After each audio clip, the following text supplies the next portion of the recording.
us back at Lee Health. I was able to have a roundtable with some of the doctors and some other folks in the hospital, and got a really good update on what's going on here in Southwest Florida. What we're seeing, today, obviously a lot of news saying a huge number of, quote, cases. Really nothing has changed in the past week in terms of we had a big test dump. We've been testing 10 to 15% have been testing positive for really the last week. And that's a huge change from where we were at the beginning of June, when we were basically 3 or 4% in terms of the positivity statewide. And so the number of cases, if you tell me the positivity rate, if I'm going to get 75,000 test results like we did today, you're going to get a certain number of cases. If I got 35,000 like we did earlier, obviously you'll get less. But that's really what we're seeing in terms of an increased positivity rate, which is one of the major factors that's driving the quote cases. The last week of May, the positivity rate statewide was about 3% of all test results that were coming in were positive, and so that was very good. I mean, obviously we saw the cases go up in March, throughout April, then start to decline, and then the positivity once we got into May, was really low and steady for all of May and then into early June. We started to see a little bit of an increase in the positivity that second week of June. Some of that was driven by some hot spots around the state, but then some of it was driven, particularly in the last 2 weeks, by a lot of community transmission, particularly from the younger demographic. I will talk about that in a minute. So that case positivity, particularly in the last week, has trended up. It started creeping up the second week of June, but then the last 2 weeks has gone up. We obviously liked where we were, throughout all of May and early June in terms of the positivity better. We're also just seeing more cases in addition to the positivity. We are doing more tests. The last week of May, we would get about 24,000 test results a day. The last 7 days, we've gotten 45,000 test results a day. So that's a pretty good clip in terms of getting test results in. And of course, if you have a stable positivity rate, the more tests you do, obviously the more cases you'll discover. If our positivity rate was back down in the 3, 4, 5% range, we would definitely be getting more cases today than we were in May, just simply because we're testing more. So higher positivity, more number of tests. And then really probably the most significant change we've seen is a radical change in the median age of people who are testing positive. When we started at the beginning of March, really starting to test, the median age was in the 60s. Half the tests positive were people 60 or over. Started going throughout most of April and May, usually in the low to mid 50s. And then really in the last 2 to 3 weeks, you've seen a dramatic decline. First it went to like 38, 37. Now it consistently is 33, 34, 35. And so if you have a day where you have a median age of 33, it means half of the positive test results that come in are under that age. And so you're talking about a lot of people in their 20s, in particular, early 30s. And then even the ones who are above that median age, we're seeing a lot of people in their late 30s and in their 40s. Now, those groups, by and large, are going to be much less at risk for really serious consequences, as we know with this virus. In the state of Florida, we've had, I think, about 86% of all the COVID-related fatalities have been in the age group of 65 or older, and there have been more COVID-linked fatalities over the age of 90 than there have been under the age of 65. So by and large, when you're talking about folks 55 and under, but certainly 35 and under, you're talking about a much less of a risk group. Now, of course, if you have significant conditions, this is something that could certainly aggregate that. But that is really what we're seeing. And the community transmission is being driven by that 18 to 35-year-old group. In fact, the positivity rate for 15 to 44, so a little bit broader than that, is getting close to 20%. So that's a lot different than where we were, at the beginning of June. And if you go from June 1st until now, the number of cases from 25 to 34 have almost tripled just in less than a month now. So that's a really, really big group of folks. part of, I think, the message is most of these people are asymptomatic. Most of them, if they do have symptoms, will be so mild that they would not even need to seek medical attention. But you are somebody that would potentially be able to spread the virus to more vulnerable groups. And so we want to send the message to folks, in the younger demographic to understand that while this may not be affecting you negatively at the minute if you're carrying it, by passing it along to folks who may have some health issues or may be advanced in age, that really could affect them very much. And so we just want to continue to remind people that. When we started doing things in March, the goal, remember, was to, quote, flatten the curve. We wanted to preserve the healthcare system and its resources from being overwhelmed by the results of the virus. And, Florida was able to do that. I mean, we were predicted to have hundreds of thousands of hospitalizations by the third week of April. We had a small fraction of that. What that is now, when you flatten the curve, you don't have less infections necessarily. You just spread them out over a longer period of time. But I think what it's allowed us to do, and I think Larry can talk about it as well, is we're in a much better position to be able to handle what would come down the pike. Remember, in March, there was a question about whether there would be enough PPE for folks in hospitals to be able to do. PPE is much better shape today than it was in March and April. In March, we didn't even know sometimes you wouldn't even be able to test people. The tests weren't widely available. They were usually only reserved for people that were symptomatic and that were older. Well, now we have mass testing. Obviously, that's one of the reasons we're seeing a lot of positive cases in the younger asymptomatic group, because you don't have to have symptoms to go get a test. Well, hospitals can test anyone coming in. When someone comes in for a procedure, if they're going to be hospitalized for something other than COVID, they're still being tested for COVID. And so you have the ability to do that in a way that just wasn't present in March.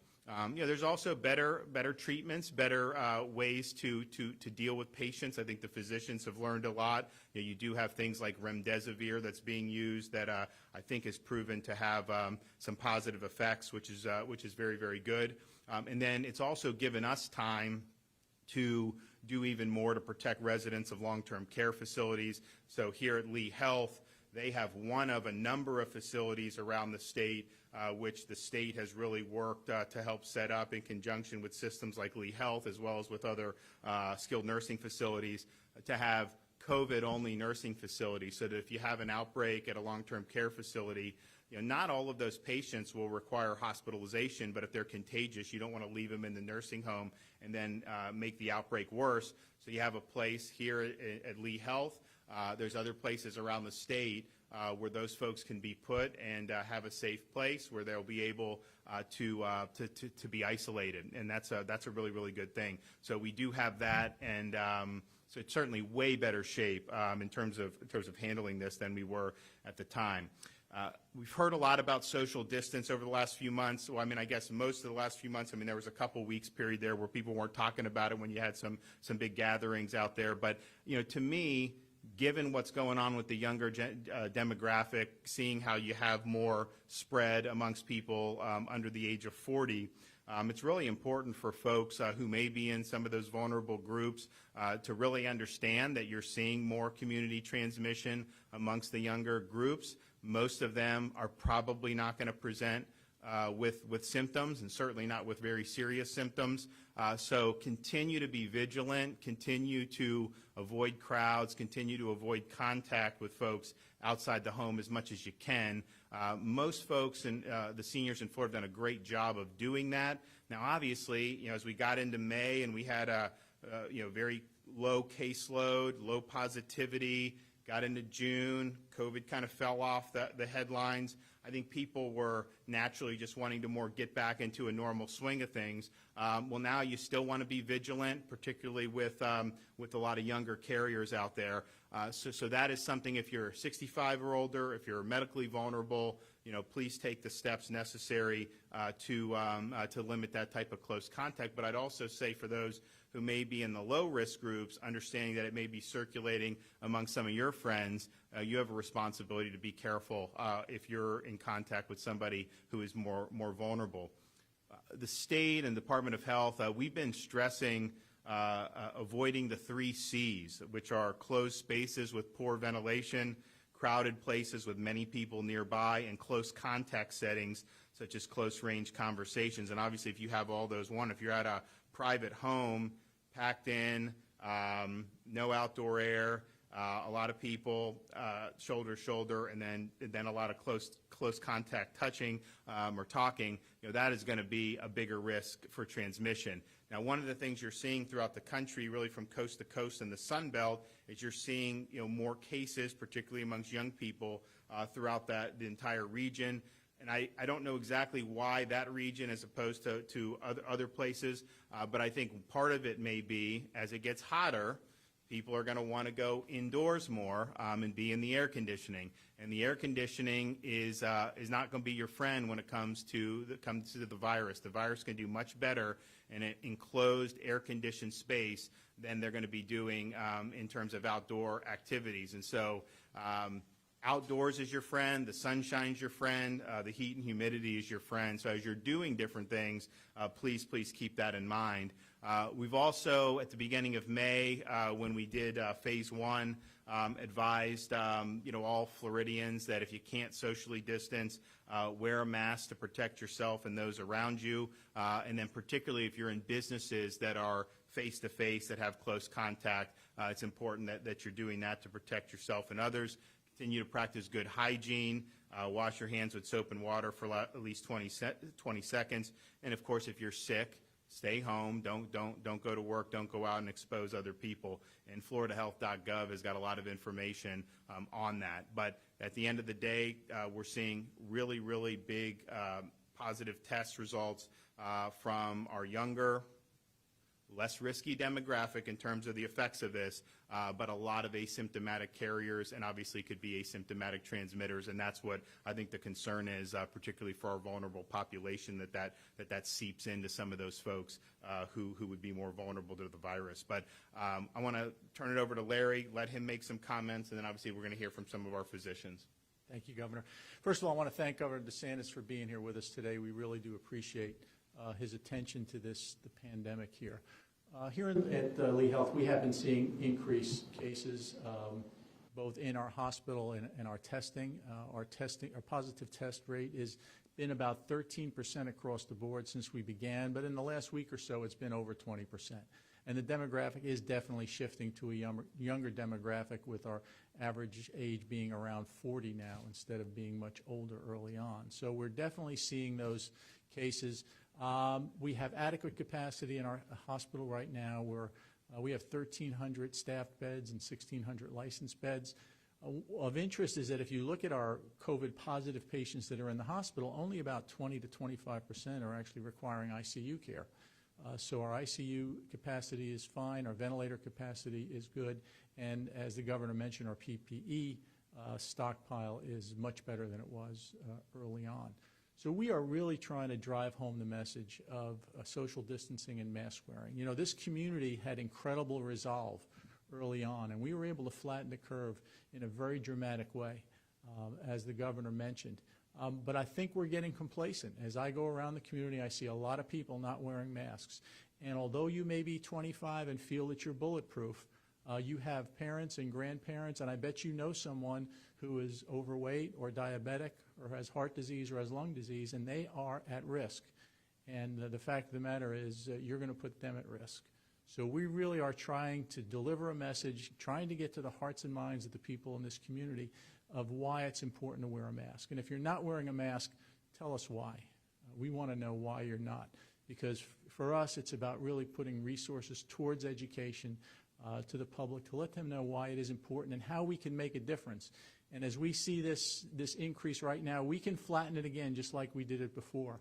But it's going to take effort. It's going to take the community to rally around this effort and do this. So that's my message to the public today is please wear a mask when you're in a crowded area, practice social distancing, good hand hygiene, all the things we've been talking about for 4 months now. And with that, I'm going to turn it over to Dr. Homolka.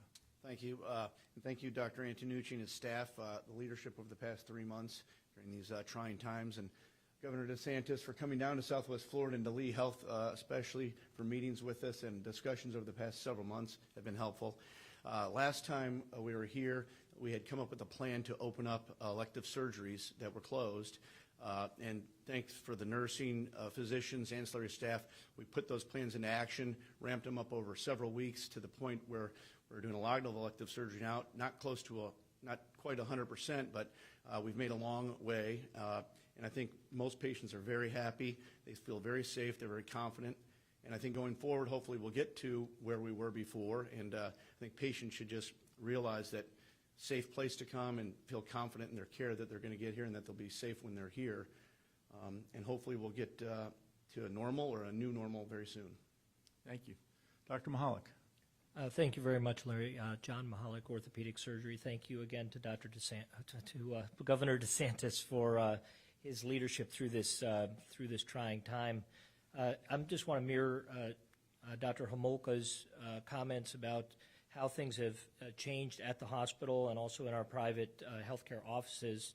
So in the private healthcare offices, also in the hospital, just expect that when you see your healthcare practitioner, you're going to be asked to wear a mask. You're going to be asked to socially distance in our waiting rooms, in our lobbies.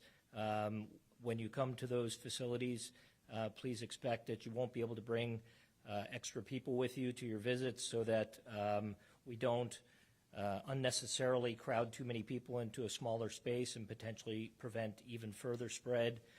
Certainly you're going to be screened for any symptoms you may have or any comorbidities that might put you at risk. And then just to mirror what Dr. Homolka had said as well about the elective surgery side, we still treat all patients that are going to have elective surgery as if they are potentially infected. So patients are asked to wear masks. All the healthcare workers wear masks. We all practice good hand hygiene and make sure that we make the lowest risk possible to the patient and to the community so we can continue to provide important health care. One of the messages we tried to spread last time was that the impact of the virus is far beyond the number of cases. If people don't seek proper medical care and aren't able to have timely care, then people suffer in other ways that may be more serious than the virus itself. So just wanted to put that message out there that it's still, even though there's a rise in cases and there's a rise in positivity, that it's safe to come to your doctor's office, safe to come to your healthcare facilities, and seek care in this safe environment. Thank you. Thank you. Dr. Stovall. Hi, good afternoon. Governor, thank you for coming today. Thank you for your support of our facility. And Dr. Antonucci, thank you for your leadership as well. As a member of the infection prevention leadership team and part of the Incident Command Center, I can tell you that we started off all of our meetings throughout this entire pandemic with two goals in mind. We have to provide the care that our community partners need. We need to be sure that we're there for our patients and their families. And in order to do that, we have to care just as much about the people that work in our system, the medical staff that work for us and the medical staff that work with us, as well as our own staff that we employ here. So our goals are to keep everyone safe. And the best way that we can implore you to help us do that and to partner with us is to do the things that Dr. Antonucci spoke about. We can all be a risk to someone else, and while we may not feel bad, we can be a risk to those people around us. And so we're asking for responsible actions. We want you to live your life, not in fear. This is a new normal that we've all had to get used to. So we don't want you to be fearful. But we do want you to take those things that we know will help lessen disease and flatten the curve like our governor has talked about. So thank you for your part in helping us to keep our healthcare workers and your neighbors healthy. Great. Well, I want to thank Lee Health again for being here. It's great to be in Southwest Florida. And just to underscore what Dr. Antonucci said about there was a great job done really all throughout the state of Florida. March and April had a tremendous May, very low, steady as she go positivity, low caseload, and even really into the first week of June. And then the last 3 weeks, we've seen it change. Well, I think now this is back in the news. I think people understand. And look, it was natural. It wasn't much. I mean, I would do press events in May. I would never be asked about coronavirus. It was about all these other things. Now it's something that so I think people just naturally, just assumed it was behind us. Viruses don't necessarily just go away, and so I think we're seeing that now. So we have an ability to just do some very easy things, just be very vigilant, and I think it'll really make a big difference. And with that, take some questions. Governor. Sure. So the experts, first of all, Morgan Reiner with Wink News, good afternoon. The experts sitting next to you at this very table and across the country, across the world, agree that masks save lives. They stop the spread of the disease. Why not mandate it? Well, I don't think Larry is saying to mandate it. I think he's told me he thinks it's something that we provide education. We did an advisory at the beginning of May, and we've advised that that's something that could make an impact. At the same time, to do police and put criminal penalties on that is something that is probably would backfire. You have seen some localities require it. And they're going to have to figure out how they're going to use kind of the long arm of the law to enforce it or not. A lot of businesses will require it when you're going in, and that's fine as well. But a lot of what we're seeing, I think, with like the younger people, if they're partying at somebody's house or something, they're probably not wearing masks. I mean, let's just be honest with that. And so you really would need to to change the behavior there, which I think would be great, but at the same time, it's a little bit different. I think the businesses have done a good job when people come in, creating a safe environment, and I think a lot of customers are going to want to see that, so they have every incentive to want to do it. So, we're going to continue to put out the messaging, we're going to continue to put out the guidance, and we're going to trust people to make good decisions. And then, another question here. Sarah Gerard with Wink News. Do you, like the president, think that the economic impact, like unemployment and the stress this is putting on people, is actually more dangerous than the virus itself? I mean, I wouldn't even put it in those terms. I mean, we know a lot more about the virus now than we did at the beginning of March. We understand, if you look at, Florida, the incidence in terms of mortality and morbidity is dramatic in terms of the ages it affects versus the ages that typically have much lower impacts. And so my view has been, and that's why we've done so much with the long-term care facilities. Some other states did it a different way. I think the way we did it has been successful. That's why we're doing all these things to have skilled nursing facilities that are COVID only, to be able to have a safe place for folks to be able to isolate so that they don't infect other nursing home residents. That's why we've messaged really since the beginning of March to the folks who are advanced in years, 65 and plus, those who have underlying conditions, to avoid crowds and understand that close contact could put you at risk of contracting the virus. And I think that's really the way to go. Having people working is a good thing. There's not been any there's not been major outbreaks linked to very many businesses. I think a lot of it's been social. Now, you have had agriculture outbreaks, but that's not because they're working. It's because a lot of them live very close together, and so the close confines are good areas of transmission. But, we went to phase 1 at the beginning of May, and we had the best COVID results we've ever had all through May and the beginning of June. I mean, positivity was low, the cases were low, so things were going really well. It showed that you could do things economically and continue to keep your eye on the ball with the virus. I think just what's happened since in the last few weeks is I think it's more just, people want to be social, they want to interact, and that's why you're seeing it so much with the younger folks who, quite frankly, are at much less risk. I mean, and they want to interact and they understand the risks to them, so it's caused some spread there. But I think that the older folks have still been very vigilant, very cautious, and have really taken efforts to protect themselves. And I think that's what they should be done. What about the impact on bars?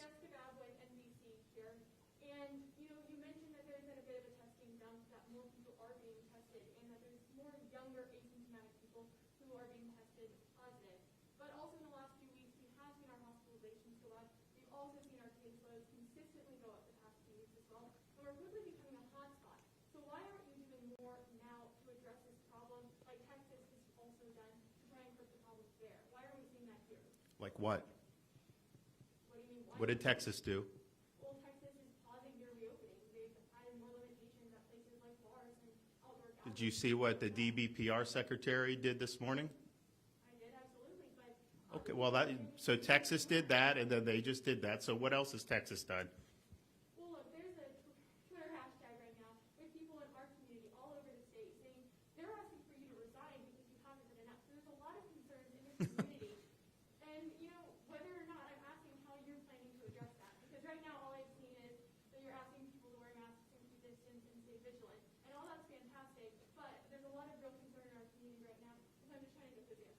Right, and so one of the reasons why we're coming here, one of the reasons why we're showing, what we're doing is because we want to continue to advise folks of where we're seeing the issues in terms of the transmission, which is in the younger demographic, which is in the social situations, we believe, which just naturally occurs.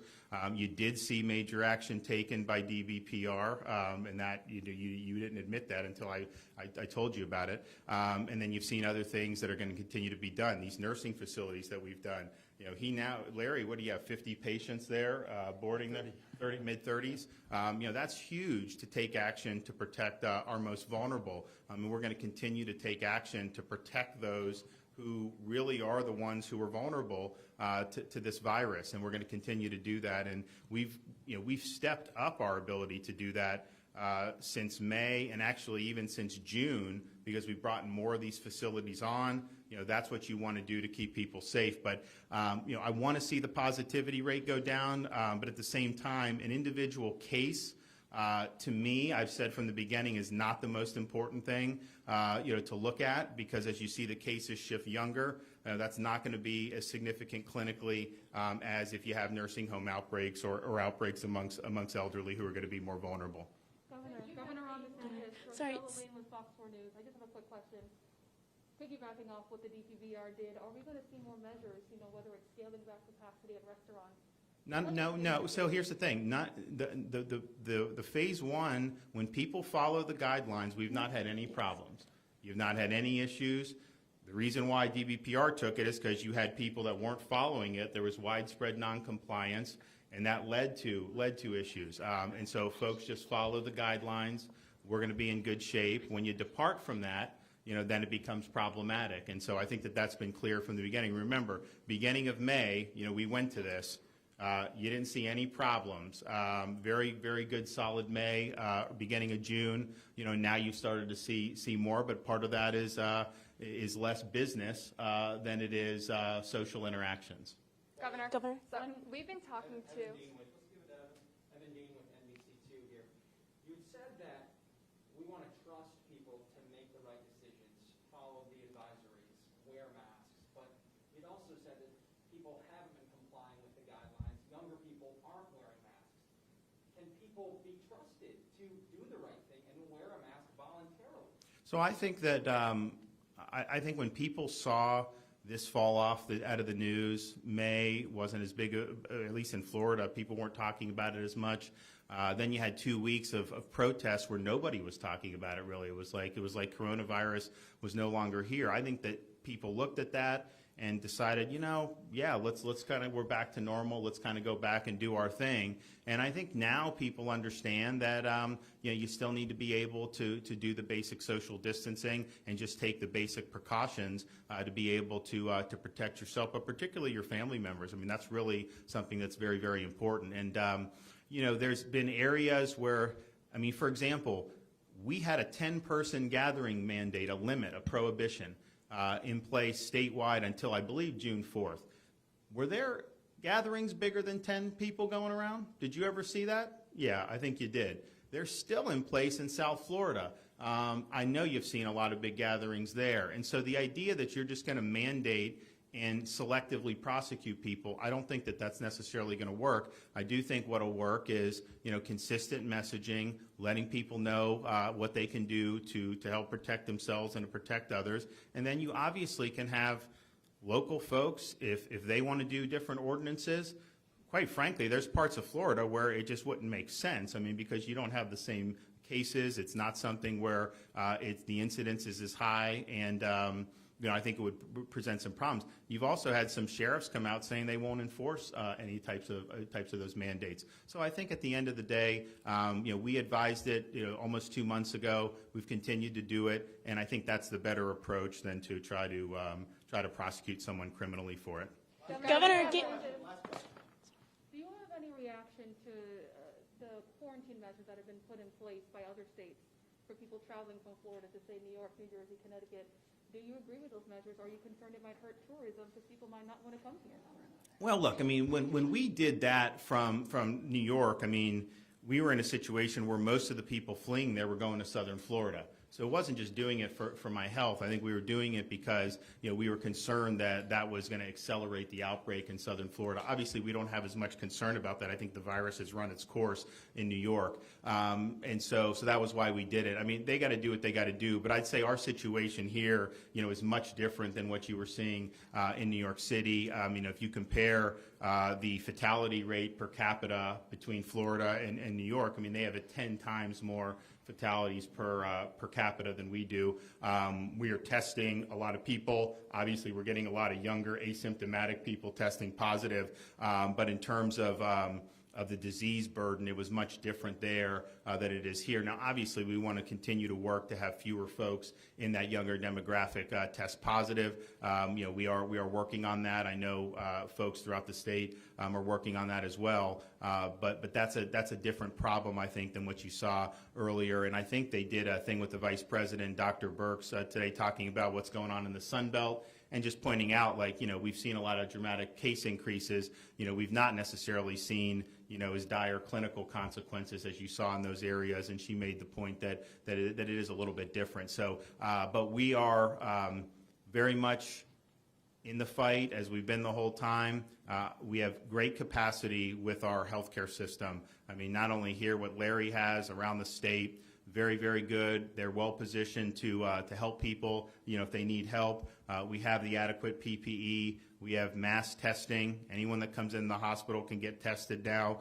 The treatments have been a lot better. And, we've done even more to protect the most vulnerable in our long-term care facilities. And so much better position now to be able to help folks to the extent that they would need help. But obviously, we want to make sure that we're taking the measures like they did the first time going through March and April. And at the end of the day, folks understand the issue now. They understand it's back.